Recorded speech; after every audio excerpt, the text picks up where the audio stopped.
নমস্কার, আপনারা দেখছেন দ্য ইন্ডিপেন্ডেন্ট বেঙ্গল। আমি শিবম। আপনারা অনেকেই আমাকে ইনস্টাগ্রাম, ফেসবুক কিংবা হোয়াটসঅ্যাপে মেসেজ করে বলছেন ভিডিওর কোনো নোটিফিকেশন পাচ্ছেন না, মানে ভিডিও আপনাদের কাছে পৌঁছচ্ছে না শেষ কয়েকদিন। আমি আপনাদের অনুরোধ করব এই চ্যানেলটি একটু সাবস্ক্রাইব করে রাখুন এবং নিয়মিত ভিডিও পাওয়ার জন্য পাশে থাকা বেল আইকনটি ক্লিক করে রাখুন এবং সম্ভব হলে ইউটিউবে নতুন যে পলিসি সেখানে ভিডিওটি লাইক করে কমেন্ট করে রাখবেন যেন আমাদের নিয়মিত ভিডিওগুলো আপনাদের কাছে গিয়ে পৌঁছায়। যাই হোক, এবার আসল কথায় ফিরি। বাংলাদেশের বর্তমান অবস্থা দেখে আমার একটু খারাপই লাগছে, কারণ পুরো ঘটনার পিছন থেকে ছুরি কিন্তু মারা হচ্ছে মোহাম্মদ ইউনূসকে। আর ইউনূস কিন্তু দিনের শেষে অসহায়ভাবে দাঁড়িয়ে আছেন। একজন স্বৈরাচারী শাসক দিনের শেষে একা হয়ে যান, এটাই বাস্তব। কিন্তু ইউনূস বারংবার তার এই সংসার, এই বাংলাদেশ চালাতে গিয়ে যেভাবে একনায়কতন্ত্র কায়েম করতে চেয়েছিলেন, তার পরিণতি যে এতটা ভয়ঙ্কর হতে পারে তা হয়তো স্বপ্নেতেও ভাবেননি। ভেবেছিলেন জামাই আদর করে তাকে দেশে ফিরিয়ে নিয়ে আসা হয়েছে, শেখ হাসিনাকে ষড়যন্ত্র করে সরানোর পর মসনদে বসানো হয়েছে, কিন্তু প্রতিটি পদক্ষেপে এবার সেই ইউনূসকেই কিন্তু ছাত্ররা কার্যত দোষারোপ করছেন।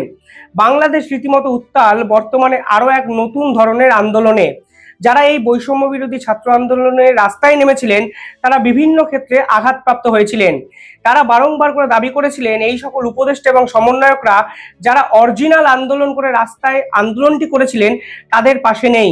আমরা 1 মাস আগে একটি ভিডিও আপনাদের দেখিয়েছিলাম, সেখানে রীতিমতো উপদেষ্টাদের সঙ্গে দেখা করতে চেয়ে আন্দোলন করেছিলেন এই আন্দোলনে আহতরা। আমাকে সিএমএস থেকে বলছে যে আপনার আর চোখ ভালো হবে না। আমরা কি এটার জন্য রেফার করতে পারি না, যে রেফার চাইতে পারি না যে আমরা বাহিরে আমাদেরকে রেফার করেন? চোখ হারালো, হাত হারালো, পা হারালো, কারো খোঁজ খবর এইভাবে নিচ্ছে না। তা আমরা চাইতেছি অতি দ্রুত তারা এই কাজটা করুক, যাতে 32,000 আহত রুগী আছি, আহত লোক আছি এখন আমি হসপিটালে, তারা ডাটা কানেক্ট করে এখন পর্যন্ত যারা অন্ধ হয়ে গেছে তাদেরকে এখন পর্যন্ত পারে না 1 লক্ষ টাকা করে দেওয়ার কথা, তারা এখনো তাদের মাঝখানে মনে হয় যে 100-200 লোকের ভিতরে পৌঁছে দিতে পারে নাই। অর্থাৎ কিছু সাধারণ মানুষকে ভুল বুঝিয়ে তাদের আবেগকে কাজে লাগিয়ে আলটিমেটলি মসনদ দখল করার উদ্দেশ্য যে এই উপদেষ্টা সমন্বয়কদের ছিল তা কিন্তু বড় বেশি ভুল হয়ে গেছে এই আহত ব্যক্তি বা এই সাধারণ মানুষের, যারা কেবলমাত্র এই উপদেষ্টা সমন্বয়কের মুখ দেখে রাস্তায় কিন্তু নেমেছিলেন। তবে আজ এই 3 মাস কেটে যাওয়ার পরও তারা বুঝতে পারছেন এই উপদেষ্টা সমন্বয়করা কার্যত এই সাধারণ ছাত্রছাত্রী বা সাধারণ মানুষদের আর পাশে নেই। যখন আমি হাসপাতালে ভর্তি হই তারা কোনো অপারেশন করে নাই, তখন আমার চোখটা সামনে ছিল, তাদের অপারেশনে যতটুকু করছে শিলি দেওয়া হয়েছে, তার পরবর্তীতে আমার চোখটা আরো ভিতরে চলে গেছে। আমি এই চোখটা সামনে থাকতে আমি একটু আশা ছিল যে দেখবো, কিন্তু এখন পুরো আশা হারিয়ে ফেলছি যে দেখার কোনো অনুভূতি নাই। এমন চিকিৎসা করতেছে যেটার দ্বারা আমাদের ক্ষতি হইতেছে, উপকার হইতেছে না। সরকারের কাছে চাই যে আমাদের উন্নত মানের চিকিৎসার ব্যবস্থা করা হোক। পাশাপাশি বিভিন্ন ক্ষেত্রে তারা বিভিন্ন কথাবার্তা বলার পাশাপাশি দাবি করেছেন তাদেরকে ভারতে আসার একটা সুযোগ করে দেওয়া হোক, কারণ ভারতের যে চিকিৎসা ব্যবস্থা তা নাকি বাংলাদেশের থেকে অনেকটা উন্নত। দেখুন, এটাই স্বাভাবিক, কিন্তু বর্তমানে ভারত এবং বাংলাদেশের সম্পর্ক যেভাবে এই বাংলাদেশ সরকার তলানিতে নিয়ে গেছে, সেখানে ভারত সরকার উদ্যোগী হয়ে কতটা ভিসা দেবে সেটাই এখন একটা বড় প্রশ্ন। যদিও কিছু ক্ষেত্রে মেডিকেল ভিসা এবং এমার্জেন্সি ভিসা কিন্তু ভারত সরকার দিচ্ছে, কিন্তু আমার প্রশ্নটা অন্য। আপনারা যখন ভারত বিরোধী আন্দোলন করলেন, আপনারা যখন ভারতকে বয়কট করার দাবি তুললেন, ঠিক তখন চিকিৎসার জন্য ভারতে কেন আসতে চাইছেন সেই প্রশ্ন তোলাটা কি খুব ভুল? নিঃসন্দেহে নয়। এমনকি এক ব্যক্তি সরাসরি ক্যামেরার সামনে দাবি করেন এই যারা আহত হয়েছেন তাদের চিকিৎসার জন্য বিভিন্ন ইন্টার্নদের নিয়োগ করেছে বাংলাদেশ সরকার। নেপাল থেকে মেডিকেল টিম নিয়ে আসে, অথচ ওরা ইন্টার্নি করছে আমাদের দেশেই। চায়না থেকে টিম আসছে, ওরাও ইন্টার্নি করছে আমাদের দেশেই। এগুলো লোক দেখানো আই ওয়াশ চিকিৎসা। আসলেও আমাদের দেশে কোনো চিকিৎসা হচ্ছে না। সরকারের কাছে অনুরোধ, দয়া করে আপনি যারা আহত আছে সবাইকে উন্নত চিকিৎসার জন্য বিদেশের ব্যবস্থা করেন। এই সাধারণ ছাত্রছাত্রীরা কিন্তু দিনের পর দিন ভুল বুঝে এদেরকে কার্যত সমর্থন করে আজ দিনের শেষে আলোর মতো পরিষ্কার করে এদের ভবিষ্যৎ দেখতে পাচ্ছেন।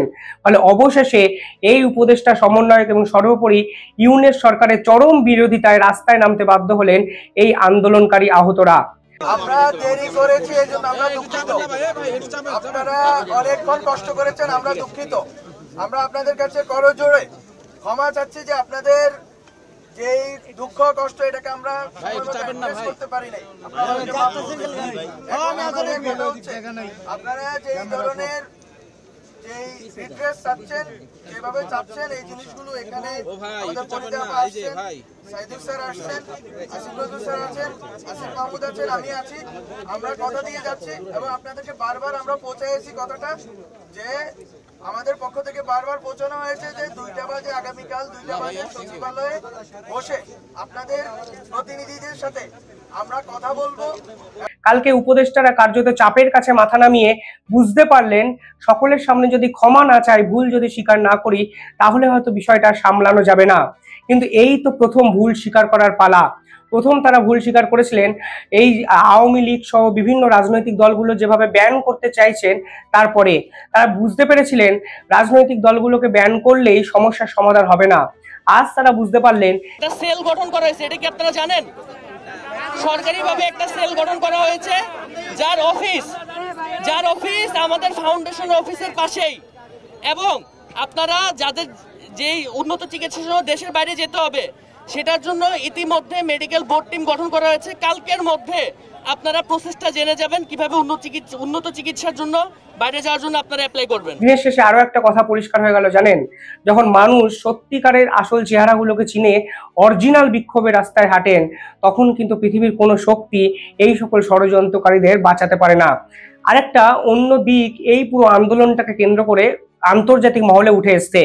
ডোনাল্ড ট্রাম্প ক্ষমতা দখলের আগেই সংখ্যালঘু সনাতনীদের উপরে যে আক্রমণ হচ্ছে, যে নিপীড়ন হচ্ছে, সে বিষয়ে একটি টুইট করেছিলেন।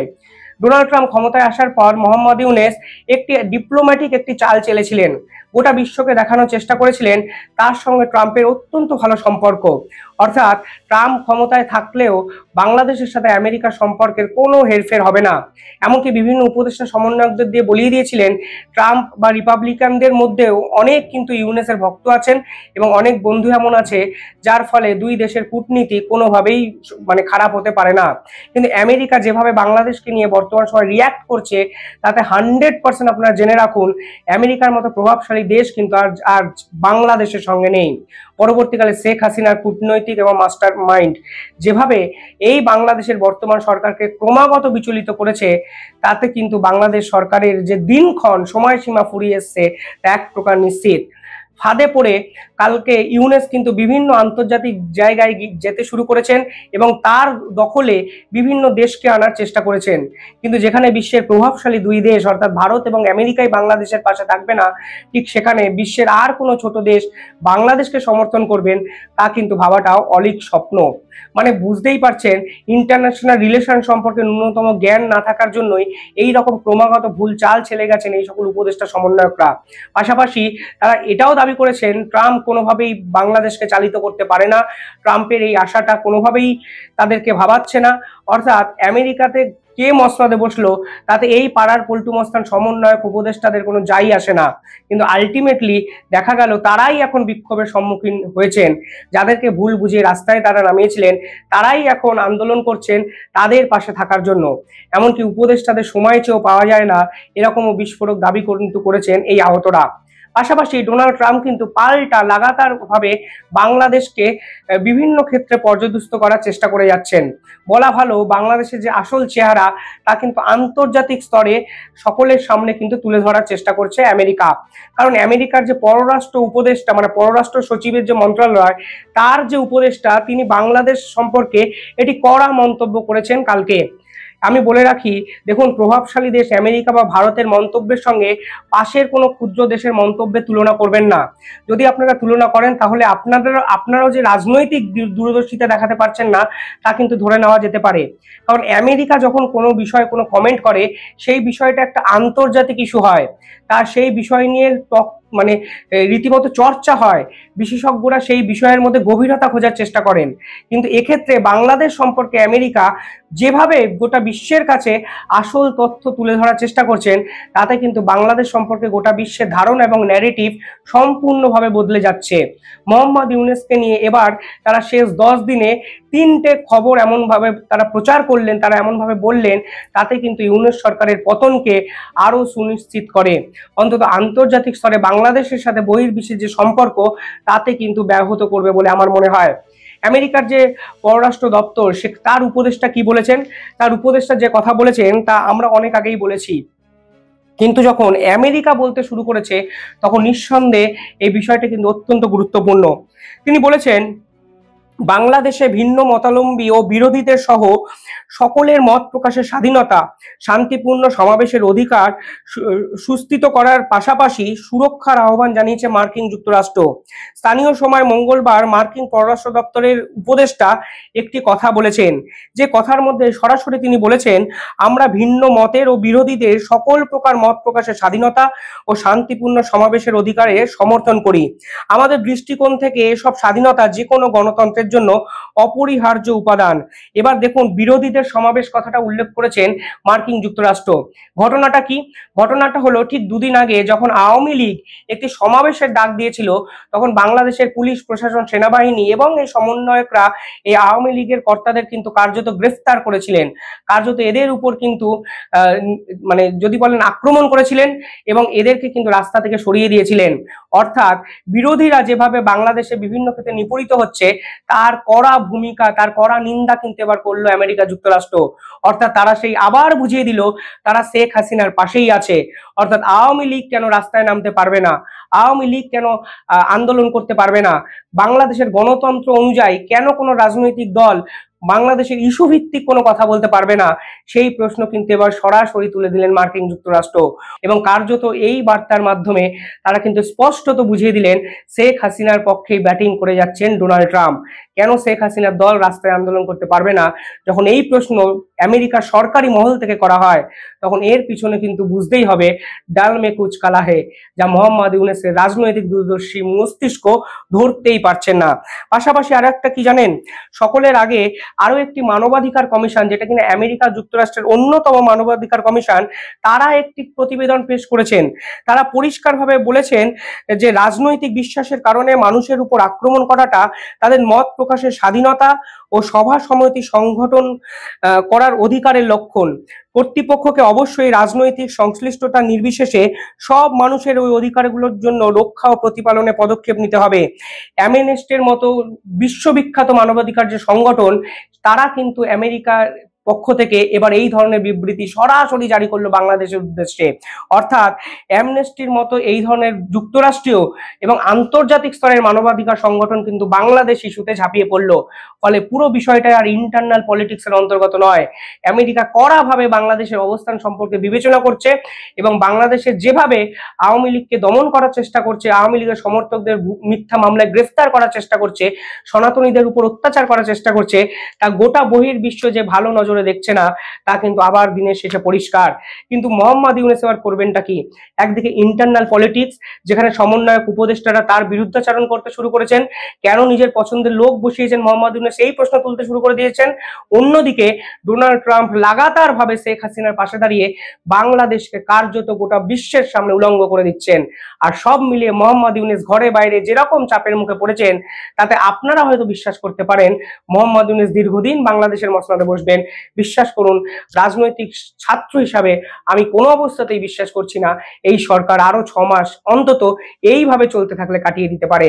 ফলে সব মিলিয়ে শেখ হাসিনা বাংলাদেশে ফিরবে কি ফিরবে না, সেই প্রশ্ন কিন্তু স্বয়ং এবার আমেরিকাই তুলে দিল, যখন তারা তাদের স্বরাষ্ট্র দপ্তর থেকে এই ধরনের প্রেস স্টেটমেন্ট দিয়ে সরাসরি শেখ হাসিনা দলকেই সমর্থন করলেন। তবে কোন দিকে যায় বাংলাদেশের পরিস্থিতি তা জানার জন্য আরো হয়তো কিছুদিন অপেক্ষা করতেই হবে। ডোনাল্ড ট্রাম্প অফিসিয়ালি মসনদে বসছেন 20 জানুয়ারি 2025। জানুয়ারির পর খেলাটা যে সম্পূর্ণভাবে ঘুরবে তা আপনারা এখনই লিখে নিতে পারেন। ভালো থাকবেন।